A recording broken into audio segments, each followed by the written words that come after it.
Meet the Flintstones. They're the modern Stone Age family. You may have grown up loving the adventures of Fred, Wilma, Barney, and Betty, but how many of the things only adults notice in the Flintstones did you ever pick up on?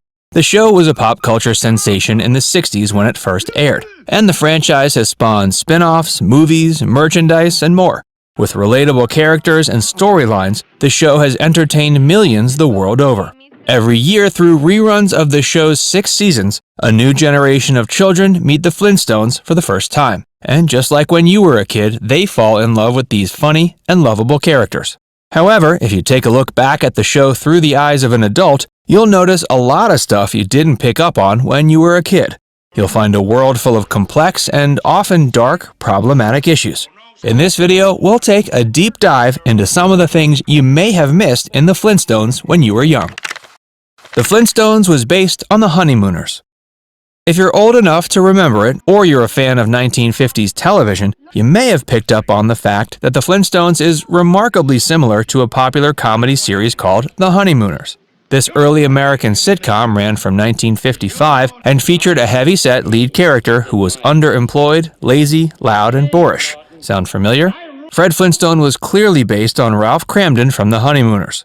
But the similarities between the two shows didn't end there. The Honeymooners was another show tame enough for buttoned-up mid-century American TV, but it had similar adult undertones, making the show work on more than one level. Cramden drove a bus, while Flintstone drove a dinosaur in a quarry. Both men butt heads with their long-suffering wives, and both men are best of friends with the guy next door. Living next door to Fred was Barney Rubble, while Ralph's neighbor was a guy named Ed Norton.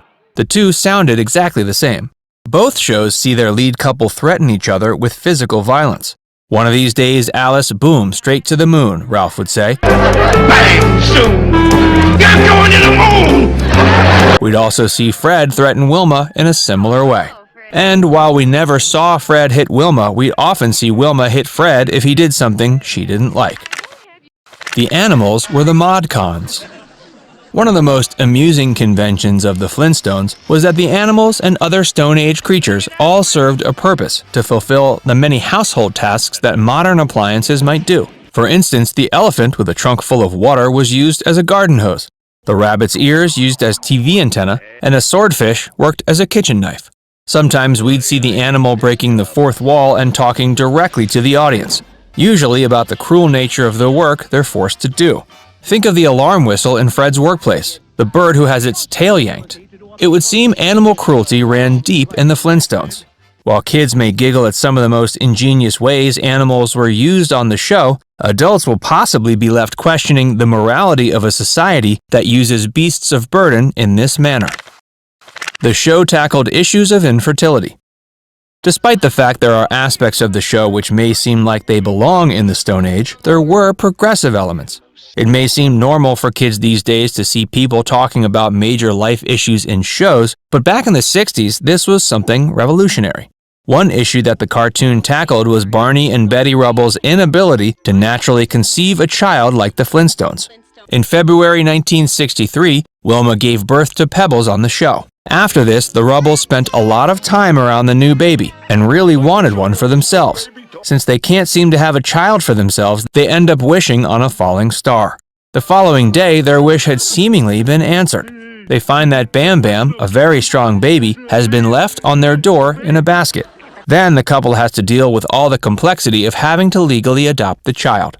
The fact that it looks as though they won't get to keep the baby pushes the Rubbles to the brink, and Barney even tried to commit suicide only to be stopped by Fred. Does this sound like a kid's show?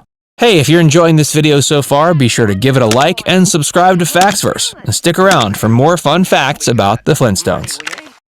The Flintstones was littered with adult jokes. Just because the Flintstones was animated, it doesn't mean it was a show that was just for kids. It featured adults in lead roles and was really designed for an adult audience. The plot lines also deal with adult problems. But the show was also full of dirty jokes. These went straight over the heads of the younger audience, and apparently the ABC censors too. There are some Stone Age puns about adult movies. While getting a checkup with the doctor holds up Fred's X-ray, prompting Flintstone to say, "How about it, Doc? Flintstone in an X-rated picture." In one episode, Fred and Barney pay a visit to a costume store. Fred asks Barney if he wants a costume with another head. Barney asks him what he needs with 3 heads, implying he has a second head between his legs. How about another head? Another one? What do I need 3 of them for? This isn't the only time Barney alludes to his genitals. Barney's watching TV in one episode when Fred asks him how his antenna is. Barney replies, "Fine, friend. How's yours?" How's your antenna? Fine, Fred. How's yours? The humor rocks. The Flintstones was full of rock-solid puns. Every aspect of the world and every person has a Stone Age pun as their name. Some of the puns work better than others. For example, Wilma would take a trip to Rockapulco, while Fred worked for Mr. Slate. There were also send-ups of popular celebrities of the day, including Rockpile Hudstone, a play on Rock Hudson, and Jackie Kennerock, a riff on Jackie Kennedy. Kids these days probably have no idea who half these people are, but at the time, the puns probably rocked. The Flintstones celebrated Christmas before the birth of Christ. One of the basic tenets of the show is that the Flintstones live a modern Stone Age life. They have animals doing the jobs of many appliances, however, they still have TV, movies, radio, and fast food. This could make adults raise a few eyebrows. One out there fan theory suggests they're not living in the past, but living in the distant future. An apocalypse has destroyed life as we know it, and the world is in a new Stone Age. This leaves the surviving humans to recreate the world that they remember using whatever is available now. This explains how the Flintstones can celebrate Christmas even though the Stone Age came a long time before the birth of Jesus.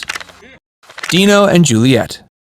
Like many of the classic sitcoms of the 60s, the Flintstones was not serialized. This meant every episode stood on its own.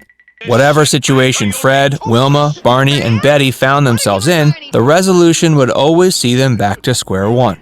Kids can easily get on board with this. Adults, on the other hand, are well versed in the way that relationships and life work. They expect to see how life develops for the protagonists of the show.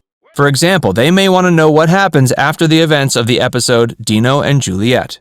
In this pastiche of the classic Shakespeare play Romeo and Juliet, Fred falls out with a new neighbor and enters into a heated feud, just like the Montagues and Capulets. However, instead of their teenage children falling in love, their pet dinosaurs do.